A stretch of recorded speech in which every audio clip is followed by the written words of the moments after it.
Baik, Assalamualaikum warahmatullahi wabarakatuh. Perkenalkan, nama saya Zahra Fauziah dengan NIM 252410103048. Di sini saya akan menjelaskan tentang jawaban saya di remedi sistem basis data dengan tipe soalnya yang A. Di sini untuk soal pertamanya, yang A, yaitu identifikasi entiti dan atribut. Tentukan entitas utama beserta atribut-atributnya. Nah, ini tuh berdasarkan dari studi kasus yang sudah diberikan oleh Asprak. Di sini ada primary key-nya akan ditandai dengan warna biru, sementara foreign key-nya akan diwarnai dengan warna ungu. Di sini atribut pertamanya ada pelanggan, pelanggan dengan atribut pelanggan ID dan nama pelanggan. Lalu entiti keduanya itu ada paket dengan no resi, itu atributnya PK-nya, isi paket berat, dan pelanggan ID pelanggan ID itu foreign key-nya. Lalu ada entiti layanan, layanan ID sebagai PK dan nama layanan tarif per tagih juga. Terus ada transaksi atau pengirimannya. Di sini transaksi ID sebagai PK, tanggal transaksi, total biaya, lalu pelanggan ID itu FK. Lalu ada detail transaksi ID itu sebagai primary key. Terus ada no resi di sini FK, layanan ID juga FK, transaksi ID juga FK, lalu ada subtotal. Yang selanjutnya di sini ada drop point. Drop point di sini drop point ID itu PK-nya lalu ada nama kota. Di sini ada kurir, entitas kurir dengan kurir ID sebagai PK, nama kurir, lalu ada drop point ID itu sebagai FK. Lalu ada tracking ID sebagai PK-nya, lalu ada no resi itu FK, drop point itu FK, waktu masuk dan waktu keluar. Di sini ada optionality dan cardinality-nya. Jelaskan hubungan antar entitas, sertakan relasi one to many atau many to many, serta apakah hubungan tersebut bersifat mandatori wajib atau opsional. Di sini jawaban saya yang mandatori akan diberi warna merah, yang opsional diberi warna hijau. Di sini ada relasi yang pertama, yaitu relasi pelanggan dengan paket, itu relasi one to many. Keterangannya, satu pelanggan itu bisa punya banyak paket. Nah, di sini paket itu mandatori, wajib, karena paket itu wajib punya pelanggan, sementara pelanggan itu tidak bisa aja nggak punya paket, jadi opsional. Lalu ada paket relasinya dengan detail transaksi itu one to many, dengan satu paket bisa memiliki banyak detail transaksi. Jadi paket ini wajib punya detail transaksi. Nah, jadinya paket ini mandatori, tapi detail transaksi ini juga wajib punya paket yang dicatat detail transaksi. Jadi detail transaksi ini juga wajib. Lalu ada layanan relasinya dengan detail transaksi itu one to many. Nah, keterangannya itu satu layanan bisa dipakai banyak paket. Jadinya keterangannya mandatorinya itu detail transaksi itu wajib, wajib pilih layanan. Sementara layanan itu boleh tidak dipakai, jadi opsional.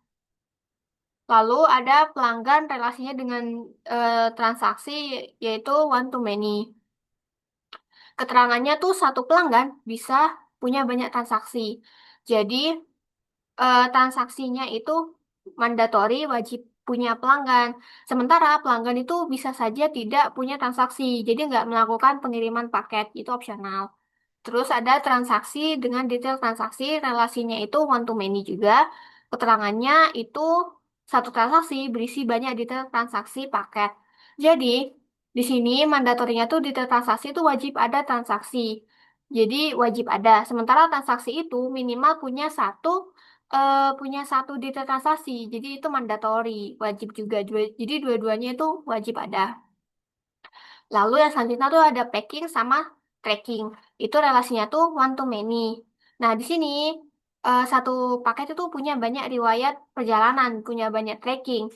Jadi, tracking itu wajib punya untuk paket, jadi itu mandatori. Sementara paket itu boleh belum punya tracking, jadi opsional. Jadi, terus yang selanjutnya tuh ada drop point sama tracking. Itu relasinya tuh one to many. Keterangannya itu, satu drop point bisa melayani banyak tracking. Jadi, tracking di sini mandatorinya tuh wajib punya lokasi drop point. Karena melakukan tracking ini wajib punya drop point. Terus, drop point ini boleh tidak punya tracking, jadi opsional. Lalu ada relasi antara drop point dengan kurir. Di sini relasinya tuh one to many juga. Keterangannya satu drop point bisa punya banyak kurir. Jadi mandatorinya kurir itu wajib. Wajib punya lokasi drop point hanya satu. Jadi kurir nggak bisa punya banyak drop point lagi. Sementara kalau drop point ini boleh tidak punya kurir atau bahkan punya banyak kurir. Jadi opsional. Nah, untuk soal satu yang C itu perancangan IRD, gambarkan entity relationship diagram secara lengkap. Nah, ini secara logikalnya, di sini pelanggan dengan atributnya tuh nama pelanggan memiliki paket, terus paket dimiliki oleh pelanggan. Di sini Noresi itu sebagai PK-nya isi paket berat, terus paket memiliki tracking, tracking dimiliki oleh paket seperti itu. Lalu ada juga tracking, tracking dicatat oleh drop point mencatat tracking di sini. Lalu drop point memiliki kurir, kurir dimiliki oleh drop point. Lalu ada juga ini di sini ada pelanggan, pelanggan melakukan transaksi, transaksi dilakukan oleh pelanggan. Ada juga layanan, layanan di sini dicatat oleh detail transaksi mencatat layanan. Lalu juga detail transaksi dan transaksi. Transaksi memiliki detail transaksi, detail transaksi dimiliki oleh transaksi. Seperti itu. Nah, yang ini tuh yang fisikalnya, yang warna kuning. Sini lengkap muncul FK-nya setelah di engineer itu di fisikal, ini ada foreign key-nya, jadi di paket muncul foreign key pelanggan ID. Jadi paketnya ini milik milik si pelanggan, ini pelanggan ID-nya siapa, di sini ada namanya gitu. Terus kalau di tracking di sini ada F-nya tuh paketnya. Jadi di track paket apa? Paket ini, paket ID, paket noresinya tuh yang ini. Lalu ada juga drop point. Drop point-nya di sini juga foreign key kan. Foreign key-nya diambil dari mana? Nama lokasinya nanti dimasukkan ke drop point ID gitu. Dan sini juga ada detail transaksi, ada foreign di sini muncul foreign key paket no receipt, terus ada layanan-layanan ID, ada transaksi ID. Di transaksi juga ada foreign key-nya pelanggan ID dan di kode juga ada drop point ID. Foreign key-nya drop point ID. Untuk soal kedua ini disuruh mengerjakan yang 1 NF sampai 3 NF. Karena di soal itu udah jadi UNF, kita tinggal mengubahnya menjadi 1 NF. Di sini itu jadikan data itu harus setiap kelompok itu tidak ada kelompok berulangnya. Jadi non multi value, terus nggak ada kelompok-kelompok yang berulang lagi. Jadi nggak multi nilainya juga. Jadi satu satu nilai itu ada satu satu ininya, satu barisnya gini. Nggak nggak di satu baris tuh terus ada banyak nilai gitu nggak. Kita ubah dulu mereka menjadi satu satu satu nilai gitulah satu barisnya. Lalu di dua ini sudah berubah menjadi 1 NF ya. Ya ada ID pesanan, tanggal pemesanan, ID pelanggan, nama pelanggan, no HP, jenis resi, jadwal sesi, nama fotografer, paket, harga paket, layanan tambahannya, terus ada kode foto, detail foto, sama metode pembayaran, jenis pembayaran, dan jumlahnya. Kalau di soal itu masih UNF dan datanya tuh masih multi gitu, masih datanya masih belum jadi satu-satu gitu. Terus ada 2 NF, kita ubah ke 2 NF itu semua atribut non-key-nya harus bergantung penuh pada seluruh primary key. Jadi kita menghilangkan partial dependency-nya. Nah, di sini akan ada tabel seperti tabel pelanggannya. Data pelanggan ini dipisah karena hanya bergantung pada ID pelanggan dan nggak bergantung pada ID pesanan atau kode fotonya. Jadi kita eh, pisahkan ini tabelnya. Terus ada juga tabel paket, paket harga dipisah karena harga paket bergantung pada paket, bukan ID pemesanan. Gitu. Jadi kita bikinin dia ID paket sendiri. Lalu ada tabel layanan tambahan. Ini relasi many to many antara pemesanan dan layanan tambahan. Jadi ini itu many to many. Nanti kita bikinkan Johnson tabelnya.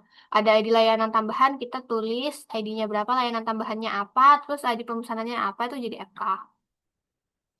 Terus ada tabel hasil foto. Nah, tabel hasil foto ini menyimpan outputnya atau delivery foto yang dihasilkan oleh setiap pemesanan. Jadi kan udah ada kode fotonya tadi itu jadi PK, lalu ini kode fotonya diapain itu di detail foto. Jadi nanti ada ID pemesanannya. Jadi ID pemesanan siapa jadi FK. Terus tabel pembayaran menyimpan riwayat transaksi pembayaran per pemesanan.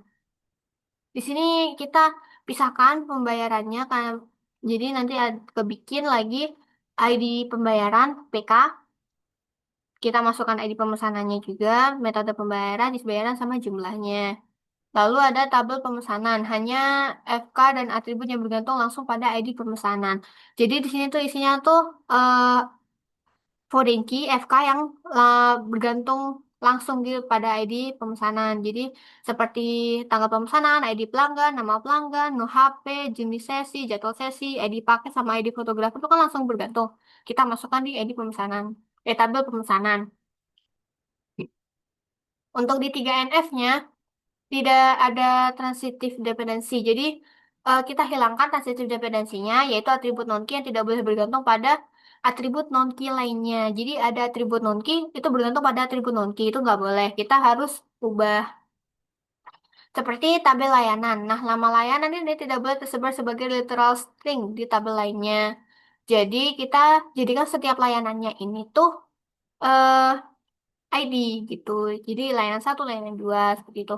Misalnya tabel fotografer dipisah agar tidak transitive dependency di ID pemesanan. Kita bikin ID buat setiap nama fotografernya.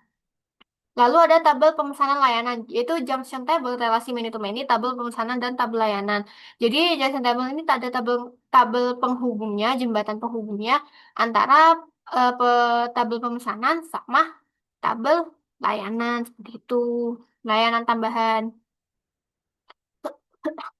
Jadi hasil tabel normalisasinya itu ada tabel pelanggan, tabel fotografer, tabel paket, tabel layanan, tabel pemesanan layanan, tabel hasil foto, dan tabel pembayaran.